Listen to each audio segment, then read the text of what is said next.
नमस्कार दोस्तों। देश दुनिया में आपका हार्दिक स्वागत है। मैं हूं पत्रकार योगेंद्र योगी। दोस्तों, देश में लोकसभा के चुनाव चल रहे हैं और लगभग चुनाव अंतिम चरण में पहुंच चुके हैं। कुल 7 चरणों में चुनाव होने हैं और चुनाव का रिजल्ट आएगा 4 तारीख को, यानी कि 4 तारीख को पता चल जाएगा कि देश में किस पार्टी की सरकार बनने जा रही है।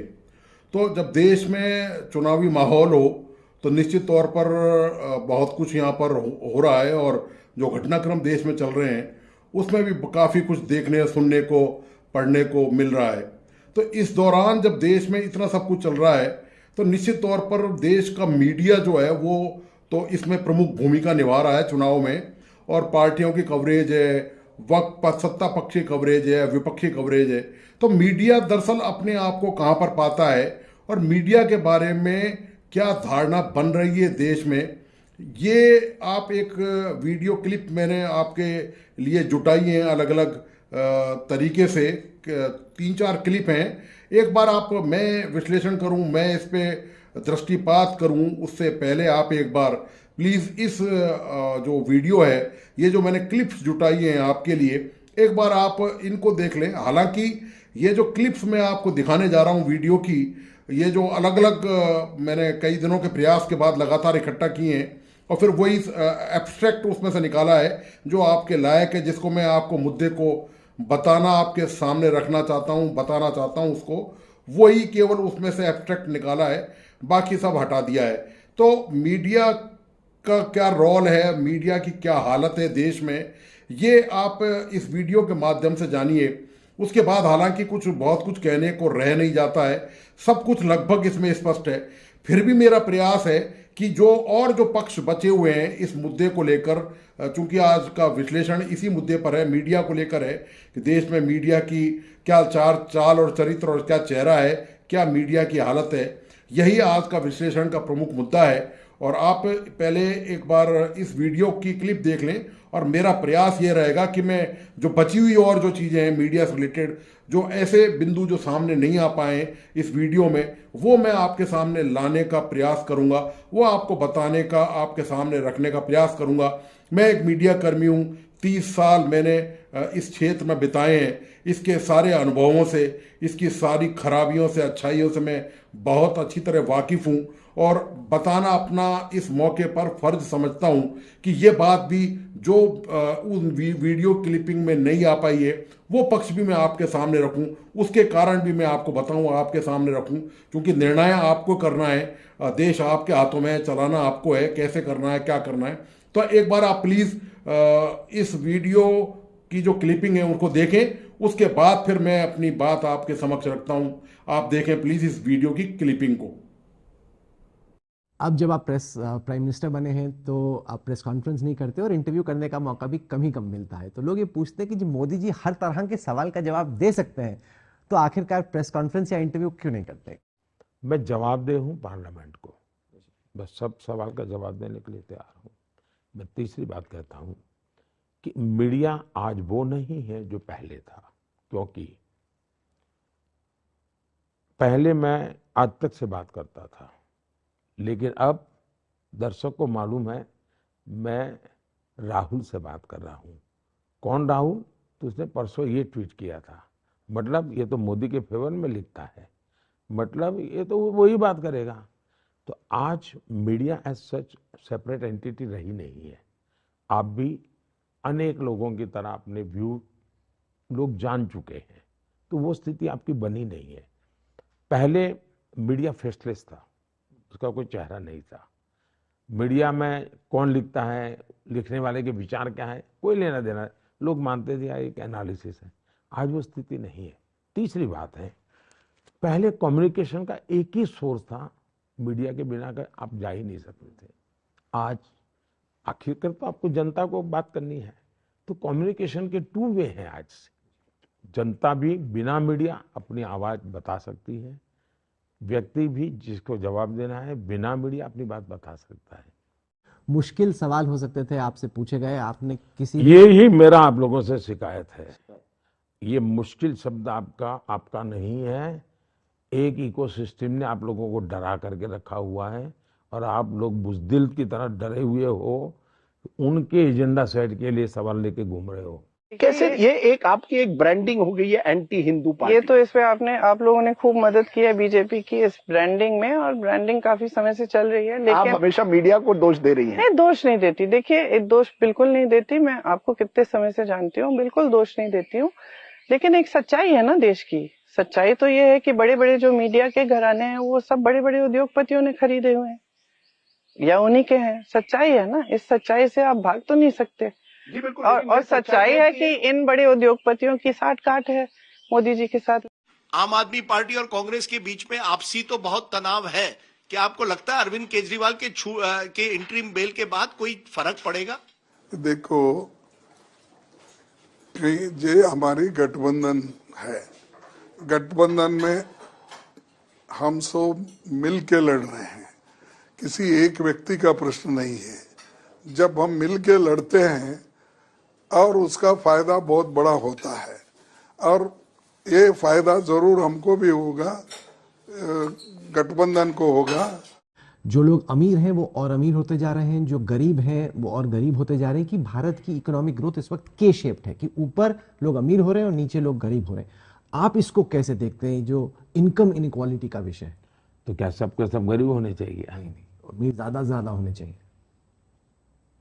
सबके सब गरीब होने चाहिए। एक तो एक उपाय ये है कि भाई कोई डिफरेंस ही नहीं रहेगा। बिल्कुल सब तो माने भाई। किसी ने मुझे एक इंटरव्यू भेजा, उसने कहा कि हिंदुस्तान में अमीर बढ़ते जा रहे हैं, चुने हुए लोग और अमीर होते जा रहे हैं और गरीब लोग गरीब होते जा रहे हैं।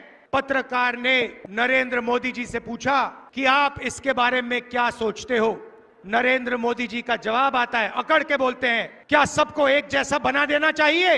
नरेंद्र मोदी जी चाहते हैं कि देश में अमीर लोग 22-25 लोग अमीर रहें और गरीब लोग गरीब रहें। व्यक्तिगत सवाल पूछूं इंटरव्यू शुरू करने से पहले। मोदी जी, पूछता है Bharat, nation wants to know, आप इतने रिलैक्स्ड कैसे रहते हैं? पहला चुनाव आपकी मां ने, आप हर चुनाव के बाद उनका पैर छूने जाते हैं। आपने कई भाषणों में कहा है कि 2024 आपका लक्ष्य नहीं है, 2047 है। तो 2047 तक क्या कुछ होने वाला है, और क्या ये चुनाव महज एक फॉर्मेलिटी है? कैमरा बनकर हम फिर गवर्नर शुरू किया सर। किसकी रैली चल रही थी? किस पार्टी की? किसकी रैली थी? अमित शाह जी बोल रहे थे। हाँ। बाहर कुछ महिलाओं से बात हुई तो उन्होंने कहा कि हमें नहीं पता हम क्यों आए हैं, हमको प्रधान जी लाए हैं और 100 रुपए दिए हैं, बोले हैं। मोदी काल में भारतीय मीडिया मजाक बनकर रह गई। यहाँ सच बोलने वाले पत्रकारों को गुंडों से पिटवाया जाता है और झूठ बोलने वालों का फूल मालाओं से स्वागत होता है, पीठ थपथपाई जाती है। रायबरेली में जिस तरह से भाजपाई गुंडों ने एक पत्रकार को पीटा, ये बताने के लिए काफी है कि क्यों आज भारतीय मीडिया दुनिया के 180 देशों में 159वें स्थान पर पहुंच चुकी है। मोदी सरकार को चरण चुंबक मीडिया की इतनी आदत पड़ चुकी है कि अगर कोई सच दिखाने या बोलने की कोशिश भी करे तो उसके साथ ऐसा सुलूक किया जाता है। आज देश में दो तरह की मीडिया है। एक वो जिनकी पीठ झूठ और नफरत फैलाने पर प्रधानमंत्री खुद थपथपाते हैं, दूसरे वो जो सच की आवाज उठाने की कीमत अपनी जान जोखिम में डालकर चुका रहे हैं। व्यक्तिगत सवाल पूछूं इंटरव्यू शुरू करने से पहले। मोदी जी, पूछता है Bharat, nation wants to know, आप इतने रिलैक्स्ड कैसे रहते हैं? पहला चुनाव आपकी मां ने, आप हर चुनाव के बाद उनका पैर छूने जाते हैं। आपने कई भाषणों में कहा है कि 2024 आपका लक्ष्य नहीं है, 2047 है। तो 2047 तक क्या कुछ होने वाला है, और क्या ये चुनाव महज एक फॉर्मेलिटी है? असल में मोदी सरकार ने देश की मीडिया को पंगु बनाकर रख दिया है। इतना पंगु कि देश के बड़े से बड़े चैनल के एक भी पत्रकार की हिम्मत नहीं है कि वो मोदी जी से बेरोजगारी, महंगाई, किसान या भ्रष्टाचार पर सवाल कर सके। पूरा मीडिया मोदीमय हो चुका है, खुद को मोदी जी के चरणों में समर्पित कर चुका है। ये वही सवाल पूछते हैं जिसे सुनकर मोदी जी खुश हो जाए। उन्हें नाराज करने का जोखिम ये नहीं उठाते। वहीं दूसरी तरफ वो पत्रकार हैं जो ग्राउंड रियलिटी पर बात करते हैं, जनता के सवाल सरकार से करते हैं, जिसके बदले इन पर हमला करवाया जाता है, इन्हें डराया धमकाया जाता है, इनके घर दफ्तरों पर छापे पड़ते हैं, गिरफ्तारियां तक होती हैं। लेकिन इस अन्याय का अब अंत करीब है। उन सभी पत्रकारों को हमारा सलाम है जिन्होंने चंद रुपयों के लिए अपना ईमान नहीं बेचा, जो तानाशाही के इस दौर में भी जान जोखिम में डालकर जनता तक सच पहुंचाते हैं। देश आपका आभारी रहेगा।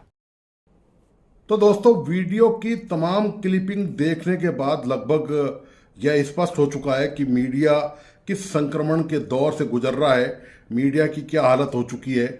और हर पार्टी ये चाहती है कि मीडिया उसी के हिसाब से गवर्न हो, उसी की बात सुने, उसी की बात माने। कोई भी तीखे सवाल, कोई भी जनहित के सवाल, कोई भी सच्चे सवाल मीडिया नहीं उठाए, और काफ़ी हद तक मीडिया ऐसा कर भी रहा है। मैं आपको यहाँ बता दूँ, मैंने दरअसल इसमें राजदीप जो सरदेसाई हैं, जो इंडिया टुडे के मैनेजिंग एडिटर हैं, टीवी टुडे के मैनेजिंग एडिटर हैं बेसिकली, वो उनका भी एक क्लिप डाला है। वो इसमें रिलीवेंट क्यों है ये मैं आपको बताना चाहता हूँ। दरअसल राजदीप सरदेसाई के इसमें 2 वीडियो हैं। एक वीडियो उनका है खड़गे से, जो कांग्रेस के राष्ट्रीय अध्यक्ष हैं मल्लिकार्जुन खड़गे, उनसे बातचीत करने का। दूसरा उनका वीडियो है कांग्रेस की वरिष्ठ नेता प्रियंका गांधी से बातचीत करने का। इसकी मैंने कुछ अंश आपको दिखाए हैं। उसकी वजह दोस्तों बताता हूँ ये क्यों मैंने ऐसा किया है। दरअसल राजदीप सरदेसाई जैसे पत्रकार देश में दोस्तों अब वो नस्ल खत्म हो गई है, और ऐसे पत्रकार केवल अब उंगलियों पर ही गिनने वाले बचे हुए हैं, जो बड़े व्यावसायिक संस्थानों में काम करते हुए भी अपने उसूलों पे कायम है। सबसे महत्वपूर्ण बात यह है कि आप ये देखिए कि जो मैनेजिंग एडिटर हैं, उन्होंने खास बात यह है कि प्रधानमंत्री नरेंद्र मोदी का इंटरव्यू नहीं लिया। राजदीप सरदेसाई प्रबंध संपादक है, सर्वोच्च है वहाँ पर पूरे ग्रुप में, जो इंडिया टुडे ग्रुप है जिसमें आज तक और टीवी टुडे शामिल है, उनका इंग्लिश चैनल, उसके टीवी टुडे इंग्लिश के वो चीफ एडिटर हैं, आप ये मान के चलिए। और उनकी इमेज बहुत ज़बरदस्त है इस मामले में। वो अपने पहले भी कई बार कह चुके हैं कि कभी उनको मौका मिलेगा तो वो ये तमाम मुद्दे, जो देश के जो ज्वलंत मुद्दे हैं, जो नेताओं के आंख में आंख डालकर उनसे बात की जा सकती है, उन मुद्दों पर उनसे जवाब मांगा जा सकता है, वो जरूर उठाएंगे। लेकिन राजदीप सरदेसाई को ये बात अच्छी तरह पता है कि ये जो मौजूदा दौर है, इस हमाम में सब नंगे हैं, तो यहाँ पर ऐसा प्रयास नहीं किया जा सकता, क्योंकि अब ज़्यादातर जो सवाल जवाब हैं वो लिखित में पहले से ही अप्रूव्ड होते हैं। और पहली इंटरव्यू की शर्त ये होती है, मैं सभी की बात कर रहा हूँ, प्रमुख नेताओं की, उसमें से मैं आपको बेशक बता भी दूँ, पीएम मोदी हों, राहुल गांधी हों या सोनिया गांधी हों, ये लोग, इन लोगों ने जब भी पहले तो इंटरव्यू दिए ही नहीं है आसानी से, और जब भी दिए हैं तो पहले उन्होंने ये शर्त रख दी है कि ऐसे वैसे सवाल नहीं पूछे जाएंगे। यही वजह है दोस्तों कि प्रेस कॉन्फ्रेंस भी ये लोग नहीं करी। इन तीनों नेताओं ने प्रेस कॉन्फ्रेंस भी नहीं करी है। और भारतीय जनता पार्टी के जो दूसरे नेता हैं, जैसे केंद्रीय गृह मंत्री अमित शाह हैं, या पार्टी के जो अध्यक्ष हैं जेपी नड्डा, उन्होंने भी कभी प्रेस कॉन्फ्रेंस नहीं करी है। अब राजदीप सरदेसाई के सामने दिक्कत यह आ गई कि चूंकि देश का सारा मीडिया प्रधानमंत्री नरेंद्र मोदी का इंटरव्यू कर रहा है, प्रेस कॉन्फ्रेंस नहीं कर रहा। मैं आपको फिर बता रहा हूं वापस, प्रेस कॉन्फ्रेंस डिफरेंट चीज होती है और इंटरव्यू डिफरेंट होता है। इंटरव्यू बिल्कुल सब पहले से ही प्री प्लान्ड होता है, मैनेज्ड होता है, बाकायदा कौन से सवाल पूछे जाएंगे, कौन से नहीं पूछे जाने, और यदि कोई सवाल गलती से पूछ लिया गया है तो उसको बाद में एडिट करके हटाया भी जा सकता है। इंटरव्यू में यह सुविधा है। प्रेस कॉन्फ्रेंस लाइव भी हो सकती है, तो लाइव में इस बात की कोई संभावना नहीं है कि एक बार जो मुंह से निकल गया किसी पार्टी लीडर के, किसी पत्रकार के सवाल के जवाब में, उसको पूरी देश ने देख लिया, दुनिया ने देख लिया है, उसको एडिट करना संभव नहीं है। तो ये जो सबसे बड़ा सवाल है कि आखिर राजदीप सरदेसाई ने क्यों प्रियंका गांधी और खड़गे का इंटरव्यू किया, जबकि वो चीफ एडिटर हैं, और उनके बदले में जो सेकंड नंबर के पहले माने जाते थे उनके बाद राहुल कंवल, हालांकि वो रिलायंस के अंबानी जो हैं, उनके हाथी के बच्चे की खिचड़ी खाकर काफ़ी अपनी किरकिरी करा चुके हैं। और इसके बाद वो काफ़ी दिनों से, आप देखिए, यदि आप लगातार इंग्लिश के न्यूज़ चैनल देख रहे होंगे तो आपको इस बात का अंदाज़ा हो गया होगा कि राहुल कंवल को जब से ये किरकिरी हुई है और कई लोगों ने उनके वीडियो भी बना के डाल दिए और उनकी जमकर खिल्ली उड़ाई इस मुद्दे को लेकर कि किस तरह से वो अंबानी की तारीफ में पुलंदे बांधे जा रहे हैं। और भेजा तो उनको वहाँ कवरेज के लिए था, लेकिन वो हाथी की खिचड़ी को खाने के बाद उन्होंने यह तक कह दिया कि ऐसी खिचड़ी उन्होंने नहीं खाई, तो उन्होंने अपनी जमकर खिल्ली उड़ाई। उसके बाद उनको शायद साइडलाइन कर दिया गया और यही वजह है कि वो प्रमुख चुनावी कवरेज से भी इस बार नहीं दिखाई पड़े हैं। और जो इंटरव्यू होते हैं, जो डिस्कशन होते हैं डेली, जो 9 बजे के प्रोग्राम में जो होते हैं, उसमें भी वो कहीं नज़र नहीं आए। और राजदीप सरदेसाई पूरे देश में भ्रमण भी कर रहे हैं और साथ में उन्होंने इंटरव्यू भी किया है। खैर मुद्दा ये है कि सवाल इस बात का है कि राजदीप सरदेसाई के मुंह में आप जवाब जबरदस्ती ठूस नहीं सकते। और देश में मुझे नहीं पता, मेरी बहुत ज़्यादा, हालांकि मैं मीडिया कर्मी हूँ, लेकिन कौन सा पत्रकार ऐसा और है राजदीप सरदेसाई की तरह। दोस्तों, मैं उन पत्रकारों की बात नहीं कर रहा जो बिल्कुल प्रिजुडिस होकर बात कर रहे हैं, जो पूर्वाग्रह से ग्रसित हैं। मैं उनकी बात ही नहीं करना चाहता कि किस तरह से और जो पत्रकार हैं, या तो वो पूरी तरह से नरेंद्र मोदी के पीछे पड़े हुए हैं, या वो कांग्रेस के पीछे पड़े हुए हैं, या और किसी दल के वो पीछे पड़े हुए हैं। बैलेंस जो जर्नलिज्म है, जिसको कहते हैं संतुलित वाली जो जर्नलिज्म है, वो मुझे नजर आती है राजदीप सरदेसाई में। और दूसरे और पत्रकार यदि हो सकता है हो भी हों, तो मेरी वहाँ तक पहुँच नहीं है या जानकारी उनके बारे में नहीं है, क्योंकि देश बड़ा है और हजारों मीडिया कर्मी देश के संस्थानों में, इलेक्ट्रॉनिक मीडिया में और प्रिंट मीडिया में काम करते हैं। तो दोस्तों, दरअसल बताना का जो डिस्कशन करने का जो कारण था वो आपके सामने मैंने स्पष्ट कर दिया है। वीडियो क्लिप्स में भी ये सारी बात स्पष्ट हो चुकी है कि देश का मीडिया किस हाल पे पहुंच चुका है। और बहुत दोस्तों, देश का मीडिया इस हाल में पहुंच चुका है लालच की वजह से, महत्वाकांक्षा की वजह से। हर शहर में, चाहे वो रीजनल मीडिया हो चाहे नेशनल मीडिया हो, उनके ऐसा कोई शहर नहीं है जहां उनकी हजारों करोड़ की संपत्तियां नहीं हो। और अब ऐसा शायद ही कोई घराना बचा हो देश का प्रमुख मीडिया, मैं हिंदी मीडिया की तो बात ही नहीं कर रहा, उसकी बात करना, चर्चा करना यहाँ पर उचित नहीं है, क्योंकि उसका तो सारा दमखम ही निकल चुका है। थोड़ा बहुत जो दमखम बचा हुआ है, जो नजर आता है, वो अंग्रेजी मीडिया में है। लेकिन अंग्रेजी मीडिया की भी हालत ये हो गई है कि दोनों तरफ से पूरे मीडिया की कुटाई हो रही है, जमकर जग हसाई हो रही है, कुटाई हो रही है। और मीडिया कर्मी खी कर रहे हैं, अपनी खिल्ली उड़वा रहे हैं सामने। वो आपने देखा होगा राहुल कंवल के सवाल पर जब प्रधानमंत्री मोदी ने जवाब दिया, तो कैसे राहुल कंवल खी करके अपनी झेप मिटा रहे थे। ये दोस्तों मीडिया की हालत हो चुकी है। मीडिया भी दरअसल सत्ता में अपना हिस्सा चाहता है। जो मलाई सत्ता के जरिए मिलती है, वो मीडिया को भी चाहिए। तो ये मीडिया का विश्लेषण मैंने आपके सामने रख दिया। और ये बहुत मन कर रहा था, मेरे मन में भी एक गुबार था जो मैं चाह रहा था कि आपके सामने रखूं। और मैं कई दिनों से इस मौके की तलाश में था, तो मैंने इस पर सर्च करना शुरू किया और कई दिनों बाद ये क्लिपिंग अलग अलग इकट्ठी की, ताकि आपके सामने तुलनात्मक दृष्टि से ये बता सकूं, समझा सकूं, ये दिखा सकूं आपको कि देखिए क्या चल रहा है, क्या सही है, क्या गलत है। इसके बाद भी फैसला आपका ही है, क्योंकि आप ही हैं जो देश को चला रहे हैं, आप ही हैं जो लोकतंत्र को बचाए हुए हैं। ना तो मीडिया बचाए हुए है, ना राजनीतिक दल बचाए हुए हैं। तो दोस्तों, आप इस वीडियो को प्लीज़ आखिर तक पूरा देखिए और इस वीडियो को अपने दोस्तों और परिजनों को शेयर करना नहीं भूलें। और प्लीज़ इस YouTube चैनल को लाइक, सब्सक्राइब करना और बेल आइकन का बटन जरूर दबाएं। धन्यवाद, नमस्कार।